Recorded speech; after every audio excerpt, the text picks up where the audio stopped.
جو لوگ کافر ہوئے اور کافر ہی مرے، ایسوں پر اللہ کی اور فرشتوں کی اور انسانوں کی سب کی لعنت، وہ ہمیشہ اسی لعنت میں گرفتار رہیں گے۔ ان سے نہ تو عذاب ہلکا ہی کیا جائے گا اور نہ انہیں کچھ مہلت ملے گی۔ اور لوگوں، تمہارا معبود ایک ہی معبود ہے، اس بڑے مہربان اور رحم والے کے سوا کوئی عبادت کے لائق نہیں۔ بے شک آسمانوں اور زمین کے پیدا کرنے میں اور رات اور دن کے ایک دوسرے کے پیچھے آنے جانے میں اور کشتیوں اور جہازوں میں جو سمندر میں لوگوں کے فائدے کے لیے رواں ہیں، اور میں جس کو اللہ آسمان سے برساتا اور اس سے زمین کو اس کے مردہ ہو جانے کے بعد زندہ یعنی خشک ہو جانے کے بعد سرسبز کر دیتا ہے، اور زمین پر ہر قسم کے جانور پھیلانے میں اور ہواؤں کے چلانے میں اور بادلوں میں جو آسمان اور زمین کے درمیان گھرے رہتے ہیں، عقل مندوں کے لیے اللہ کی قدرت کی نشانی ہے۔ اور بعض لوگ ایسے ہیں جو غیر اللہ کو اللہ کا شریک بناتے اور ان سے اللہ کی سی محبت کرتے ہیں، لیکن جو ایمان والے ہیں وہ تو اللہ ہی کے سب سے زیادہ دوست دار ہیں۔ اور اے کاش ظالم لوگ جو بات عذاب کے وقت دیکھیں گے اب دیکھ لیتے کہ سب طرح کی طاقت اللہ ہی کو ہے، اور یہ کہ اللہ سخت عذاب کرنے والا ہے۔ اس دن کفر کے پیشوا اپنے پیروں سے بیزاری ظاہر کریں گے اور دونوں عذاب الہی دیکھ لیں گے اور ان کے آپس کے تعلقات منقطع ہو جائیں گے۔ یہ حال دیکھ کر پیروی کرنے والے حسرت سے کہیں گے کہ اے کاش ہمیں پھر دنیا میں جانا نصیب ہو، تاکہ جس طرح یہ ہم سے بیزار ہو رہے ہیں اسی طرح ہم بھی ان سے بیزار ہوں۔ اس طرح اللہ ان کے اعمال حسرت بنا کر دکھائے گا اور وہ دوزخ سے نکل نہیں سکیں گے۔ لوگوں، جو چیزیں زمین میں حلال طیب ہیں وہ کھاؤ، اور شیطان کے قدموں پر نہ چلو، وہ تمہارا کھلا دشمن ہے۔ وہ تو تم کو برائی اور بے حیائی ہی کے کام کرنے کو کہتا ہے، اور یہ بھی کہ اللہ کی نسبت ایسی باتیں کہو جن کا تمہیں کچھ بھی علم نہیں۔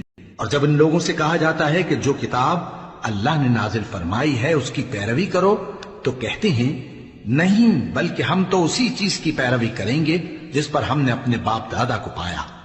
بھلا اگرچہ ان کے باپ دادا نہ کچھ سمجھتے ہوں اور نہ سیدھے رستے پر ہوں، تب بھی وہ انہی کی تقلید کیے جائیں گے۔ جو لوگ کافر ہیں ان کی مثال اس شخص کی سی ہے جو کسی ایسی چیز کو آواز دے جو پکار اور آواز کے سوا کچھ سن نہ سکے۔ یہ بہرے ہیں، گونگے ہیں، اندھے ہیں کہ کچھ سمجھ ہی نہیں سکتے۔ اے اہل ایمان، جو پاکیزہ چیزیں ہم نے تم کو عطا فرمائی ہیں ان کو کھاؤ، اور اگر اللہ ہی کے بندے ہو تو اس کی نعمتوں کا شکر بھی ادا کرو۔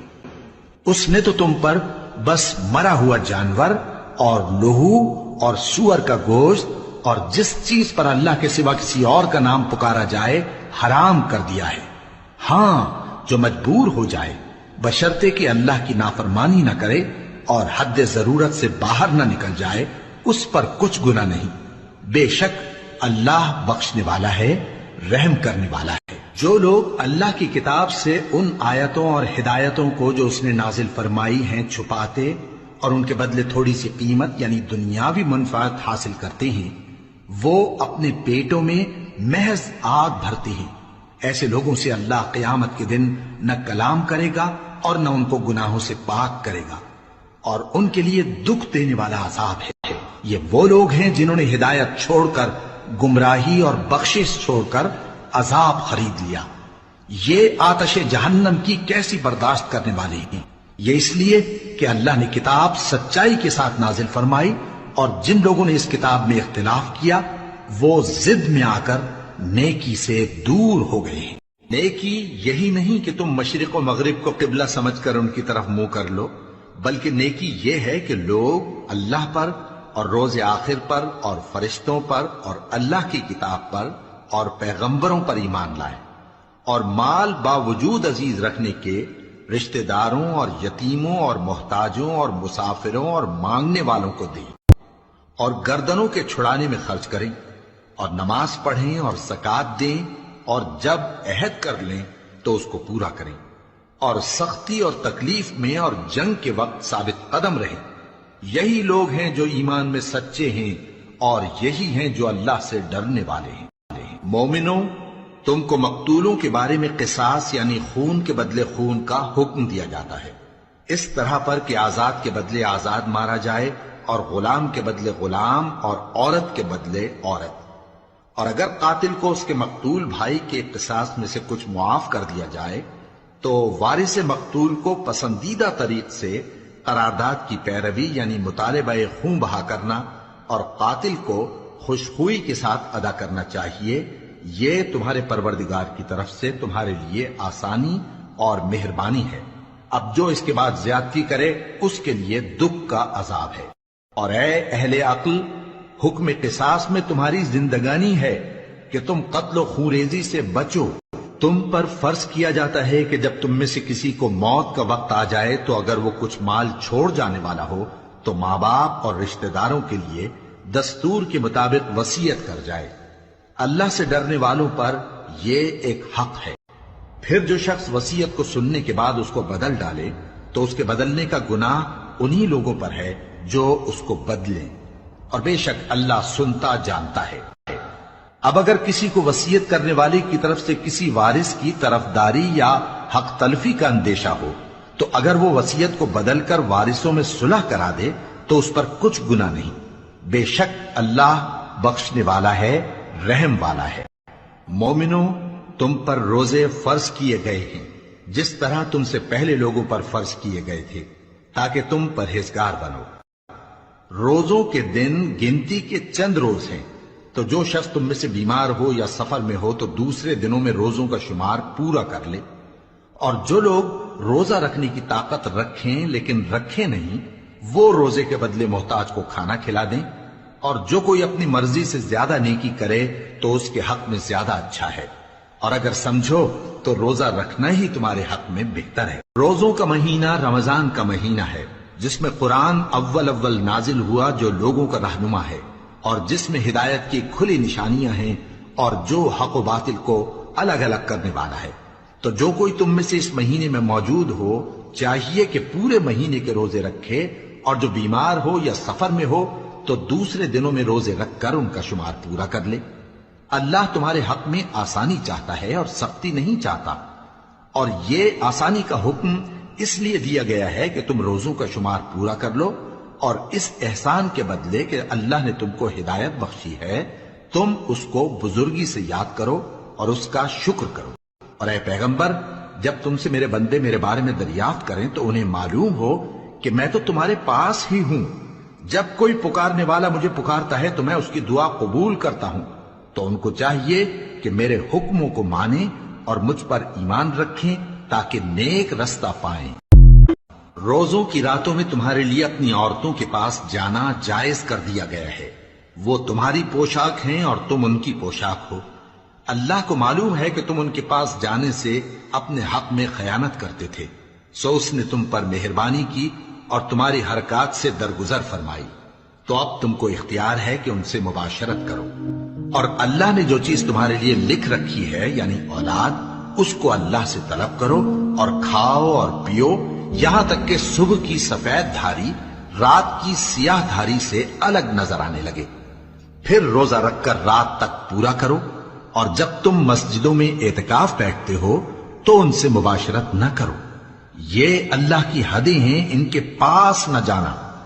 اسی طرح اللہ اپنی آیتیں لوگوں کے سمجھانے کے لیے کھول کھول کر بیان فرماتا ہے تاکہ وہ پرہیزگار بنے۔ اور آپس میں ایک دوسرے کا مال ناحق نہ کھاؤ اور نہ اس کو رشوتاً حاکموں کے پاس پہنچاؤ تاکہ لوگوں کے مال کا کچھ حصہ ناجائز طور پر کھا جاؤ، اور اسے تم جانتے بھی ہو۔ اے پیغمبر، لوگ تم سے نئے چاند کے بارے میں دریافت کرتے ہیں کہ گھٹتا بڑھتا کیوں ہے۔ کہہ دو کہ وہ لوگوں کے کاموں کی میعادیں اور حج کے وقت معلوم ہونے کا ذریعہ ہے، اور نیکی اس بات میں نہیں کہ احرام کی حالت میں گھروں میں ان کے پچھواڑے کی طرف سے آؤ، بلکہ نیکوکار وہ ہے جو پرہیزگار ہو، اور گھروں میں ان کے دروازوں سے آیا کرو اور اللہ سے ڈرتے رہو تاکہ کامیاب ہو جاؤ۔ اور جو لوگ تم سے لڑتے ہیں تم بھی اللہ کی راہ میں ان سے لڑو، مگر زیادتی نہ کرنا کہ اللہ زیادتی کرنے والوں کو دوست نہیں رکھتا۔ اور ان کو جہاں پاؤ قتل کر دو، اور جہاں سے انہوں نے تم کو نکالا ہے یعنی مکے سے، وہاں سے تم بھی ان کو نکال دو، اور دین سے گمراہ کرنے کا فساد قتل و خونریزی سے کہیں بڑھ کر ہے۔ اور جب تک وہ تم سے مسجد حرام یعنی خانہ کعبہ کے پاس نہ لڑیں تم بھی وہاں ان سے نہ لڑنا۔ ہاں اگر وہ تم سے لڑیں تو تم ان کو قتل کر ڈالو، کافروں کی یہی سزا ہے۔ اور اللہ کی خوشنودی کے لیے حج اور عمرے کو پورا کرو، اور اگر راستے میں روک لیے جاؤ تو جیسی قربانی میسر ہو کر دو، اور جب تک قربانی اپنے مقام پر نہ پہنچ جائے سر نہ منڈاؤ۔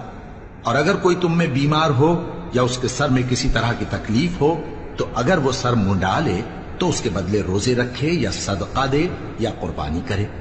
پھر جب تکلیف دور ہو کر تم مطمئن ہو جاؤ تو جو تم میں حج کے وقت تک عمرے سے فائدہ اٹھانا چاہے وہ جیسی قربانی میسر ہو کرے، اور جس کو قربانی نہ ملے وہ 3 روزے ایام حج میں رکھے اور 7 جب واپس ہو۔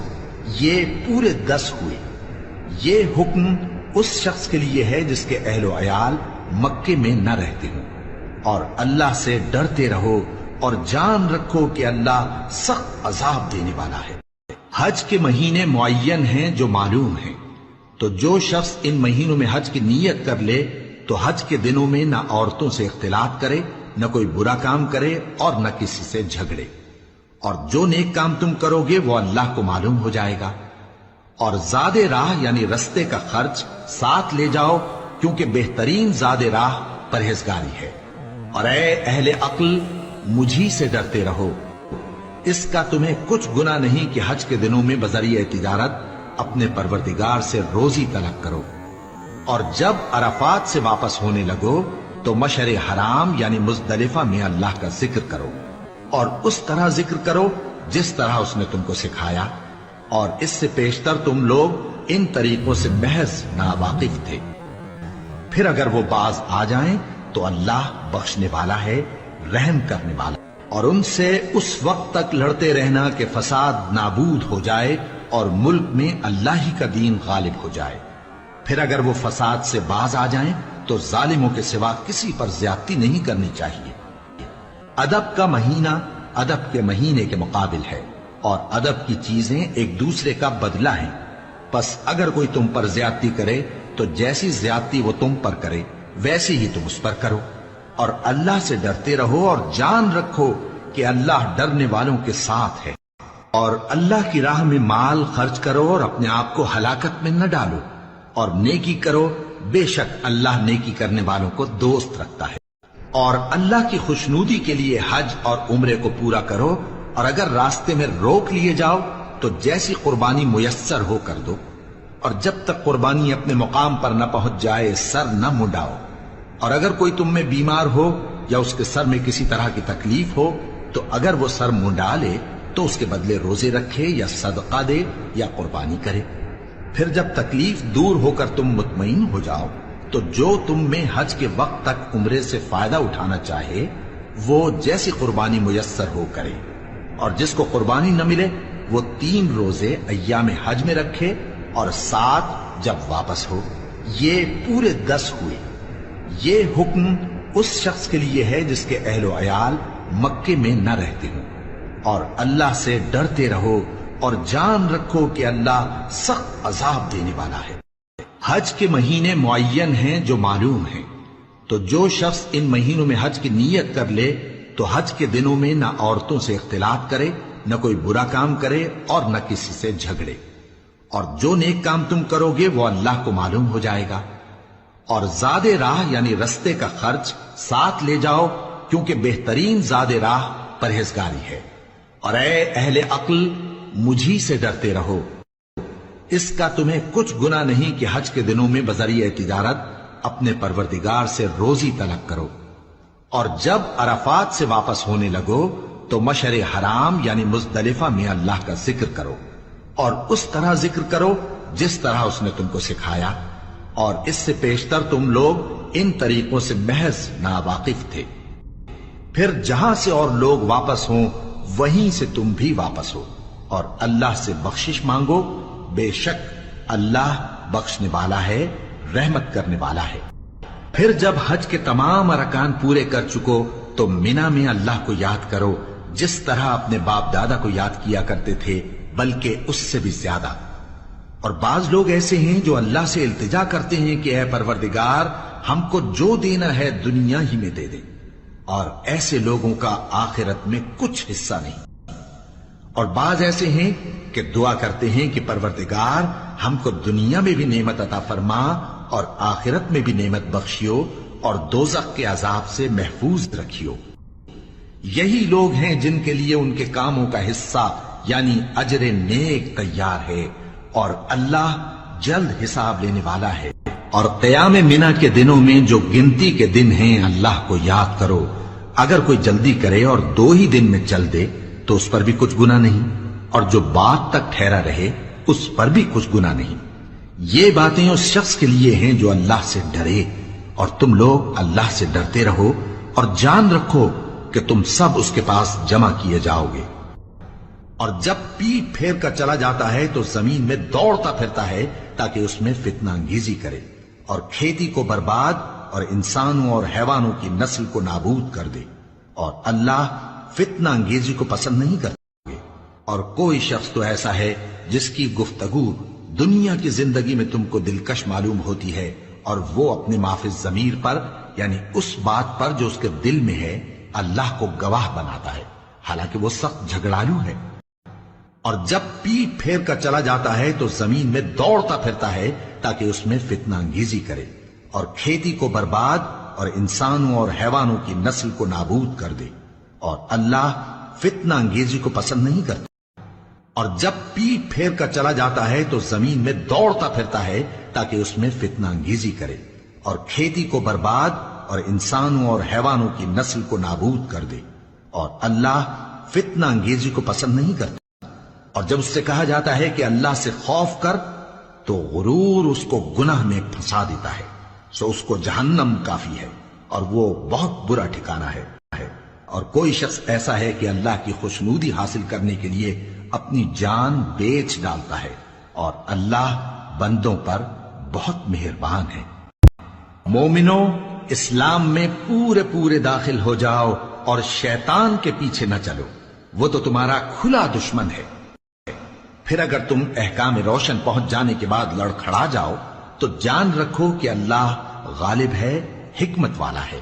کیا یہ لوگ اسی بات کے منتظر ہیں کہ ان پر اللہ کا عذاب بادل کے سائبانوں میں نازل ہو اور فرشتے بھی اتر آئیں اور کام تمام کر دیا جائے؟ اور سب کاموں کا رجوع اللہ ہی کی طرف ہے۔